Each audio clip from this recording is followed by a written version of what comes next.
চাবিটা দিন ম্যাডাম। আপনার নামে অ্যারেস্ট ওয়ারেন্ট আছে। আচ্ছা দেখো, কাল ম্যাডামকে 3টের সময় কোর্টে তুলতে হবে, ঠিক আর আছে। ওনাকে দিয়ে ফর্মে সই করিয়ে সেন্ট্রাল জেলে পাঠাতে হবে। কাজগুলো ঠিক করে আছে, করবে। স্যার। স্যার আপনি তাড়াতাড়ি বাইরে আসুন। আবার কি হলো?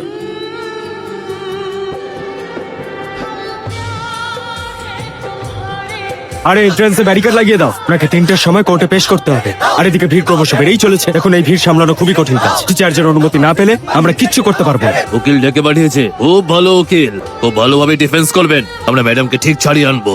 চলো এক্ষুনি যাই। এটা হলো কোর্টের অর্ডার, আমাদের কিচ্ছু করবার নেই। মানে আইন আদালত কি মানুষের জন্য নয়? আপনার ছেলে মেয়ে সরকারি স্কুলে পড়ে নাকি প্রাইভেট স্কুলে? এসব প্রশ্নের মানে কি? আপনি আমাদের কষ্টটা বুঝতে পারবেন না স্যার। আমার কথাটা একটু বোঝার চেষ্টা করুন। আমি কি একবার কথা বলতে পারি? না ম্যাডাম, একটু এদিক থেকে ওদিক হলেই না পরিস্থিতি হাতের বাইরে চলে যায়। আরডিএ বড় অফিসারের সঙ্গে কথা বলছে, তাই এই ব্যাপারটা ওনার হাতে ছেড়ে দেওয়াটাই ভালো।